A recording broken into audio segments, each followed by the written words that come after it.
औज़ुबिल्लाहि मिनश्शैतानिर्रजीम बिस्मिल्लाहिर्रहमानिर्रहीम। व्यूअर्स अस्सलाम वालेकुम। आजकल एक जो ख़बर है या अफवाह है वो काफ़ी गर्दिश कर रही है और मुख्तलिफ़ जो मीडियाज़ हैं उसके ऊपर उसका ज़िक्र मिलता है।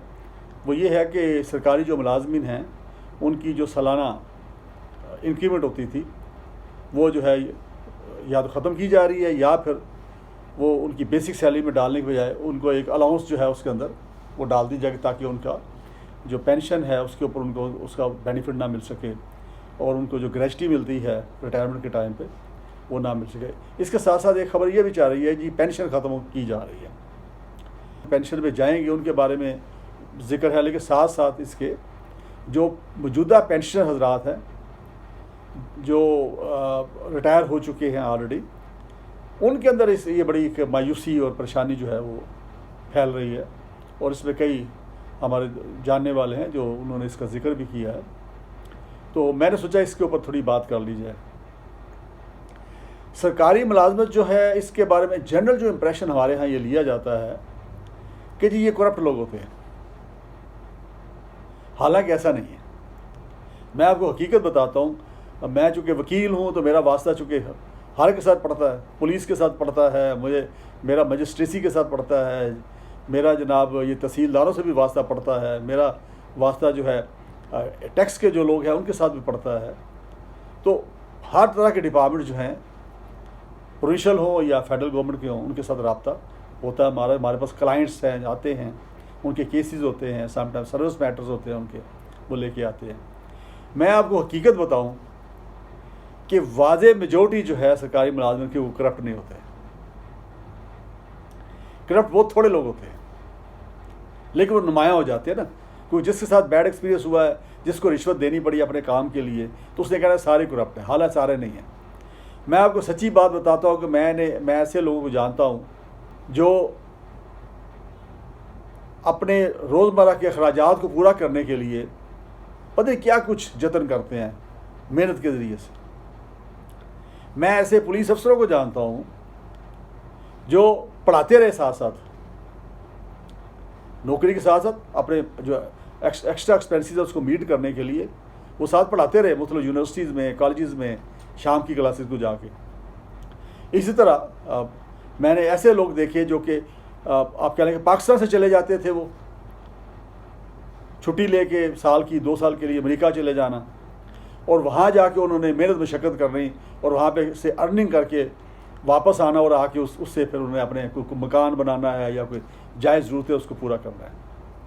मैं जो साहब इख्तियार लोग हैं उनको मैं कहूँगा कि वो जो हाउसिंग कॉलोनीज़ हैं या जो सरकारी क्वार्टर्स हैं जहाँ सरकारी मुलाजिम रहते हैं, ज़रा उसका चक्कर लगा के देखें ज़रा जाके। मिसाल के तौर पे मुझे अच्छी तरह जब मैं लाहौर में था तो मुझे इत्तफाक होता था कि वादत कॉलोनी सरकारी क्वार्टर्स हैं, फिर एक पूछो स्कीम है सरकारी क्वार्टर्स। तो वहाँ पे जब चक्कर लगाता था तो मुझे रहम आता था उनके ऊपर, क्योंकि सारे मुलाजमिन बड़े भी नहीं होते, मुलाजमिन तनहाएँ थोड़ी होती हैं, छोटे स्केल के मुलाजिम होते हैं। अच्छा, उन्होंने क्या किया था घर में ट्यूशन सेंटर बनाया हुआ, उनकी जो बेगमात हैं, बीवी है, वो ट्यूशन का काम कर रही है, बच्चों को पढ़ा रही है, या उनकी बच्ची या बच्चा जो थोड़े बड़े हो गए हैं, कॉलेज गोइंग हैं, उन्होंने ट्यूशन सेंटर खोला हुआ और वहाँ से कोई थोड़ी इनकम जनरेट कर रहे हैं। कईयों ने तो वहाँ पे मुझे वाद कॉलोनी में इत्तेफाक हुआ कई बार जाने का, जो सरकारी क्वार्टर है वहाँ पे कईयों ने तो घर में छोटा सा एक जनरल स्टोर सा बनाया हुआ, कोई ड्राइंग रूम में या उसको किसी हिस्से में, और वहाँ से वो थोड़ा बहुत कर आके उससे अपने गुज़रकात कर रहे हैं। तो ये हालात हैं इनके। उनकी जो बीवियाँ हैं, सबकी तो नहीं लेकिन काफ़ी, कोई दर्जी का काम कर रही है, लोगों के कपड़े सी के वो उससे कोई अपने आप क्या लेकिन ज़रूरतें पूरी कर रही हैं। ये हालात होते हैं सरकारी मुलाजमीन के। फिर जब उनका टाइम आता है, बच्चों की पढ़ाई का टाइम आता है, तो आजकल पढ़ाई जो इतनी महंगी हो गई, आप देखिए कि आप लाखों में आपको फीसें देनी पड़ती हैं। अब इवन स्कूल लेवल पे आप देख लीजिए, क्योंकि पुराने ज़माने में मेयार जो सरकारी इदारों को बड़ा अच्छा होता था, इसलिए शुरफा के लोग भी जो थे या अमीरों के लोग भी थे या जो गरीबों के लोग भी थे वो सब एक जगह पढ़ते थे। जैसे आपके सामने गवर्नमेंट कॉलेज बड़ा मशहूर कॉलेज था लाहौर का, FC कॉलेज बड़ा मशहूर कॉलेज, इस्लामिया कॉलेज बड़ा मशहूर कॉलेज, पूरे पंजाब से लोग वहाँ के दाखिला लेते थे। लेकिन अब क्या हुआ, अब कमर्शलाइज हो गया ये। पिछली अदवार में पिछली जो गवर्नमेंट है, मुझे गवर्नमेंट ने तो ये नहीं किया, लेकिन पिछली गवर्नमेंट में ख़ास मियाँ नवाज शरीफ साहब का मैं जिक्र ज़रूर करूँगा यहाँ पे, कि उन्होंने तालीम को कमर्शलाइज कर लिया। अब वही गवर्नमेंट कॉलेज है जहाँ पे कोई जो गरीब का बच्चा है, अगर कोई राजनपुर से या डेरा गाजी खान से या बहावलपुर से कोई अच्छे नंबर ले लेता है तो वो वहाँ पे दाखिले नहीं ले सकता, क्योंकि वो फ़ीस नहीं पे कर सकता पर सेमेस्टर। वो फिर क्या करेगा, वो फिर जाहिर बात है किसी दूसरे कॉलेज में जाएगा आगे पीछे। अच्छा, इसी तरह अब दूसरा जो सेकंड कॉलेज था लाहौर में, FC कॉलेज उसको हम कहते हैं, अब वो भी जाहिर बात है कि वो भी दे दिया गया, मिशनरीज़ को दे दिया गया, वहाँ भी वो उसी तरह सिस्टम आ गया, उससे फ़ीसें ज़्यादा हैं। लड़कियों का लाहौर कॉलेज जो है उसकी यूनिवर्सिटी जो बन गई है उसको भी इंडिपेंडेंस दे दी, उन्होंने बहुत सारी फ़ीसें रख ली हैं। तो ये जो सरकारी मुलाजम हैं बेचारे, इनकी हालत ज़ार ये है कि ये बेचारे ना तो अपने बच्चे सही तरह पढ़ा सकते हैं, फिर उनकी आगे शादियां हैं, फिर उनकी मलाजमतों का बंदोबस्त करना, एक अजीब अजाब है। अब उस ऊपर से फिर ये कि तनख्वाह थोड़ी, अब साल में महंगाई जो है वो कई बार बढ़ती है, लेकिन तनख्वाह जो है साल में एक आध बार बढ़ती है। कभी बजट में थोड़ा बहुत बढ़ जाती थी, इस साल वो भी नहीं बढ़ी। और उसके बाद फिर एनुअल इंक्रीमेंट है, अब उसके बारे में ये अफवाह चल रही है या ख़बर है, मुझे नहीं पता, वो जो कि भाई उनकी जो इंक्रीमेंट है सालाना वो उनको नहीं दी जाएगी। अब मैं ये सवाल ये करता हूँ अपनी साबे इक़्तिदार, साबे इख्तियार जो गवर्नमेंट के लोग हैं, और स्पेशली इमरान खान साहब जो कि ज़ाहिर है कि पॉपुलर वोट लेके आए, अवाम का वोट लेके आए हैं, और उन्होंने तब्दीली का नारा लगाया, और उसमें वो एफ़र्ट भी कर रहे हैं। मैं इसमें उनको कई बार सपोर्ट किया मैंने, बल्कि अक्सर सपोर्ट किया अपने जो मुख्तलिफ TV प्रोग्राम से मुझे बुलाया जाता है एज एनालिस्ट। लेकिन उनके जो मशीरान हैं, अगर ऐसी कोई ये खबर चल रही है, ऐसा कुछ होने जा रहा है, तो उनको ज़रा इसके ऊपर तवज्जो देनी चाहिए और उनको ख़ुद इसमें डिसीजन लेना चाहिए। और स्पेशली जो ख़ास पेंशनर हज़रात हैं जो मौजूदा दौर में इतनी महंगाई के अंदर जो पता किस तरह गुज़र-औक़ात वो कर रहे हैं, तो उनको अगर उनके पेंशन के बारे में कोई अगर कोई नेगेटिव है तो मैं रिक्वेस्ट करूँगा मियाँ इमरान खान साहब से कि जनाब, मैं इमरान खान साहब से रिक्वेस्ट करूँगा कि वो इस पर तवज्जो दें और ऐसा कोई डिसीजन ना लें जिससे कि ये गरीब मारी हो जाए। ये गरीब मारी होती है ना इसमें। अब देखिए, ये वो लोग हैं, ये वो पेंशनर हैं जिन्होंने अपनी ज़िंदगी के जो बेहतरीन दिन थे वो गवर्नमेंट ऑफ पाकिस्तान को दे दिए। अच्छा, गवर्नमेंट की नौकरी क्यों लोग लेते थे? दो चीज़ें ज़ाहिर, एक तो प्रोटेक्शन महसूस करते थे जो अब नहीं रही बात। अब तो एक सीनियर अफसर अगर उसके ख़िलाफ़ आ गया और वो उसको पसंद नहीं है बंदा, तो वो उसको घर भेज के छोड़ेगा। अब तो ये पोजीशन होगी, अनसर्टन होगी, अब वो गवर्नमेंट नौकरी वो नहीं रही। लेकिन बंदा चले वो कोर्टों में चले जाते हैं, कहीं ना कहीं थोड़ा बहुत रिलीफ मिल जाता है। एक तो ये वजह, प्लस ये कि जब रिटायर हो गए तो हमें कुछ पेंशन मिल जाएगी, कुछ ग्रेच्युटी मिल जाएगी, तो चले हमारा बुढ़ापा अच्छा गुजरेगा। क्योंकि प्राइवेट सेक्टर में वो पेंशन नहीं है, अक्सर पेंशन नहीं है, तो ऐसी सूरत में वो उनको प्रोटेक्शन नहीं मिलता। इनको थोड़ा ये प्रोटेक्शन था। अगर ये पेंशन ही ख़त्म करनी है तो मेरा ख्याल है कि ये देखे ना, तो फिर गवर्नमेंट स्ट्रक्चर तो ख़त्म ही हो गया ना। सिविल सर्विस का एक स्ट्रक्चर है जो ओवर द ईयर्स इवॉल्व होकर इधर यहाँ तक पहुँचा है। उसके अंदर रिफॉर्म्स लानी चाहिए, उसकी परफॉर्मेंस बेहतर करनी चाहिए।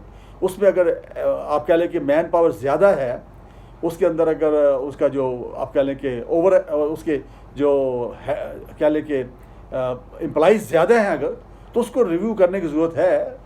वर्क लोड एनालिसिस करें आप एक्सपर्ट्स के ज़रिए से, वर्क लोड एनालिसिस करके ये देखें कि कहाँ पे आप कह लें कि बेल्ट को टाइट करना है, कहाँ पे एम्प्लॉइज़ ज़्यादा हैं तो उसको कम करना है। तो उसको रैशनलाइज करने का हक़ क्या गवर्नमेंट का, और करना भी चाहिए, लेकिन एट द सेम टाइम उनकी वेलफेयर का भी ख्याल रखना चाहिए। तो ये वो लोग हैं जिन्होंने अपनी जवानियाँ दे दी, सारी तवानाइयाँ गवर्नमेंट को दी, और मैं फिर वही कहूँगा कि इनमें से मेजॉरिटी जो है करप्ट नहीं है, ऑनेस्ट लोग हैं। और मैंने जब मिसाल आपको दे दी अभी कि मैंने ऐसे ऐसे लोगों को देखा, मैंने एसपी लेवल के लोगों को देखा जी कि वो मुझसे बात किया करते थे कई बार कि पछताते थे कि यार हमने ये नौकरी का गलती की। PSP ऑफिसर, अच्छा भला मैं जी प्रोफेसर था पहले, बड़ी मिसालें हैं। तो सारे करप्ट नहीं होते, इसमें गिने चुने लोग ही करप्ट होते हैं। तो इस लिहाज से मेरी गवर्नमेंट वक्त से जो ये सदा है कि ये जो तबका है, जो सरकारी मुलाजिम जिसको हम कहते हैं, इससे नफ़रत ना की जाए। ये वो लोग हैं जो मुल्क को बना रहे हैं, ये मुल्क चल रहा है उनकी वजह से चल रहा है, और उनमें से कुछ लोग परफॉर्मेंस दे रहे हैं तो तभी ये आप कह लें कि मुल्क जो है यहाँ तक पहुँचे हमारे। ऐसे ऐसे मैंने देखे हैं सरकारी अफसर जो कि एक DMG का अफसर, मैं नाम लेना मुनासिब नहीं है, वो ऐसी शख्सियत थी जब वो ग्रेड 19 में था और ग्रेड 20 में था। उसने जब गांव जाना होता था वो सरकारी गाड़ी लेके नहीं जाता था, वो बस में जाता था। एक बार वो उनसे मेरी मुलाकात हुई तो उनका रंग थोड़ा सांवला था, तो मैंने महसूस किया रंग ज़्यादा और सांवला हो गया, यानी काले हो गए ज़्यादा। तो मैंने कहा जनाब आप तो पहले ही माशाल्लाह सांवले थे, मज़ीद काले हो गए हैं, खैरियत है? तो क्या लगा, मैं उधर गांव गया था तो वहाँ ट्रैक्टर चलाता रहा अपने खेतों में, तो मैं रोटी नहीं कमानी थी, मैंने अपने बच्चों के लिए साल का बंदोबस्त नहीं करना था मैंने।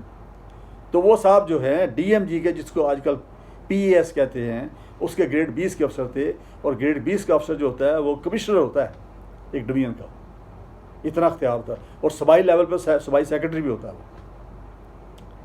तो ऐसे लेवल का अफसर जो है वो वहाँ पे, इस तरह मैं एक और अफसर, मतलब बहुत सारे हैं, बड़ी एग्जाम्पल दी जा सकती है। सो सारे करप्ट नहीं होते, ये ज़हन में रख लीजिए, और सारों ने कोई इधर से पैसे नहीं बनाए होते।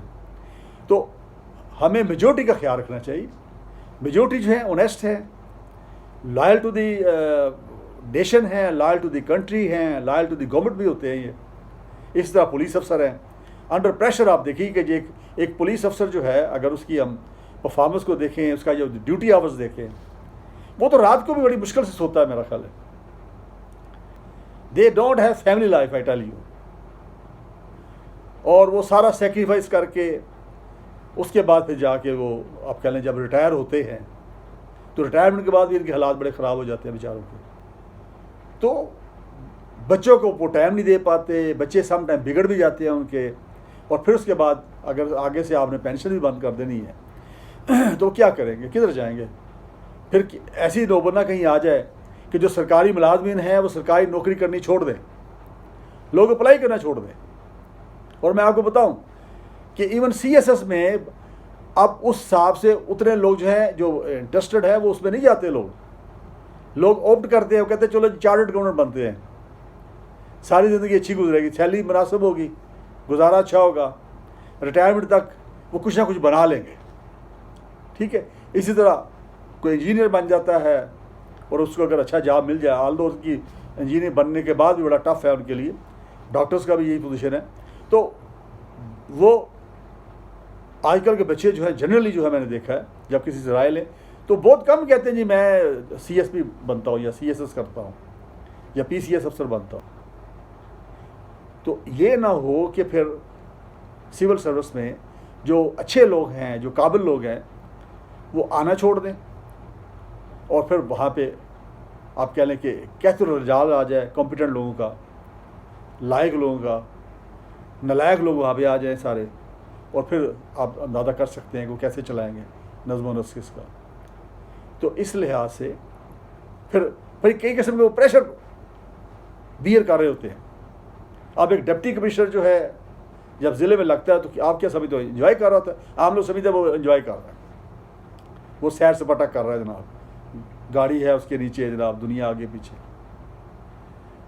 वो 24 घंटे का वहाँ पे मुलाजिम हुआ होता है, उसको भी अपनी फैमिली के लिए टाइम देने बड़ा मुश्किल हो जाता है। फिर कई किस्म के प्रेशर है उनके ऊपर, यानी हर जायज़ नाजायज़ काम के लिए लोग सिफारिश कराते हैं, धमकियाँ देते हैं, ट्रांसफ़र करा देते हैं उनकी, इस तरह के मामला होते हैं। तो ये सिचुएशन है इस वक्त जो है सरकारी मुलाजमत की। ऑलरेडी बड़े डिस्करेज हैं, ऑलरेडी इतना कंड्यूसिव हालात नहीं हैं उनके, और उनके जो मौजूदा हालात के मुताबिक उनकी सैलरी अभी बहुत कम है, क्योंकि जिस हिसाब से अखराजात बढ़ चुके हैं उस हिसाब से जायज़ राय से जो उनकी जायज़ सैलरी है उसके अंदर गुजारा मुश्किल होता जा रहा है। तो इस लिहाज से अगर ये अफवाह है तो इसकी तरदीद कर देनी चाहिए, ताकि सरकारी मुलाजमिन जो हैं वो सुख का सांस ले। स्पेशली वो जो पेंशनर हज़रात हैं, जो जिनके जिस्म जवाब दे चुके हैं अब बूढ़े हो चुके हैं, मुख्तलिफ़ किस्म की अमराज जो है उनको लाहक हैं, जिसका वो इलाज करवा रहे हैं, तो ऊपर से ये स्ट्रेस है या ये टेंशन है, ये माहौल ख़त्म हो जाए। तो अगर ये अफवाह है तो मेरी रिक्वेस्ट है खान साहब से, इमरान खान साहब से, क्योंकि वो मिडिल क्लास से आए हुए हैं और वो अंडरस्टैंड कर सकते हैं कि भी क्या हालात होते हैं मिडिल क्लास के लोगों के, और अगर ये वाकई को प्लान है तो उसको ज़रा रिव्यू कर लें और ये सारे फैक्टर जो हैं सामने देख लें और सर्वे करवा लें इसके ना, तो फिर उसके बाद जो भी है वो डिसीजन करें। तो इंशाअल्लाह ताला मैं समझता हूँ कि अगर आप ये करते हैं, यानी इमरान खान साहब से मैं मुखातिब हूँ और गवर्नमेंट के वो जो बाख्तियार लोग हैं, जो मिनिस्टर्स हैं, जो इसके ऊपर काम कर रहे हैं, अगर कोई ऐसा काम हो रहा है तो वो इसको ज़रा रिव्यू करें। और बड़ा सिंपल होता है, बड़ा आसान तरीका होता है कि आप place your self at his place, अपने आप को उस जगह पर रखो जिसके बारे में फ़ैसला कर रहे हैं आप, तो बड़ा आसानी हो जाती है, फिर सही फैसले होते हैं। मैं आपको बता दूँ तो आप जो भी पॉलिसी बना रहे हैं या बनाते हैं, आप अपने आप को उस शख्स की जगह पर रखें जिसके बारे में पॉलिसी बना रहे हैं, और फिर उसके बाद मैं आपको यकीन दिलाता हूँ कि आप सही पॉलिसी बनाएंगे। मैं ये नहीं कह रहा कि जो सारे जो लोग पॉलिसी बनाने वाले हैं वो पॉजिटिव माइंडेड नहीं है, लेकिन बात का पता नहीं होता, अंदाज़ा नहीं होता ना, एक खाम एक बना होता है, एक इम्प्रेशन बना होता है जी कि इनके पास बड़ा पैसा बंदों के पास ना, तो इसलिए बेहतर होता है कि उसको बाकायदा सर्वे कर लिया जाए। और जैसे मैंने अभी जिक्र किया वादत कॉलोनी क्वार्टर्स का या पूछ हाउस क्वार्टर्स का, या इधर इस्लामाबाद में जो सरकारी क्वार्टर्स होंगे वहाँ का एक सर्वे कर लिया जाए, स्पेशली उन एम्प्लॉज़ के इलाके में जहाँ पे थोड़े छोटे एम्प्लॉज़ रहते हैं, छोटे से छोटे ग्रेड के जो एम्प्लॉज़ रहते हैं। तो मैं आपको कहूँ कि काफ़ी सूरत हाल वाज़े हो जाएगी, और अगर उनके अंदर घरों में भी जाया जा सके तो उनकी हालत ज़ार देखी जा सके कि किस तरह के फर्नीचर है उनके घर में, किस तरह के पंखों के में बैठ के वो उनकी खातीन जो है वो काम कर रही हैं, और किस तरह के कपड़े उन्होंने पहने हैं बेचारों ने, उनके बच्चों ने किस तरह के कपड़े। आई एम श्योर कि आपको पोजीशन वाज़े हो जाएगी, हकीकत सामने आ जाएगी और आप सही फैसला कर सकेंगे। तो मुझे उम्मीद है इंशाअल्लाह ताला कि ये जो मौजूदा गवर्नमेंट है अवामी गवर्नमेंट है, अवाम के वोट से आई है, और जिस तरह इनको अभी मुख्तलिफ चीज़ें जब पॉइंट आउट की जाती हैं तो इसके ऊपर गौर ज़रूर करते हैं, और बिल्कुल ईगो का मसला नहीं बनाते कि इसको वापस नहीं लेना फ़ैसले को। कई फ़ैसले वापस लिए गए इस तरह की वजह से, इस वजूह से।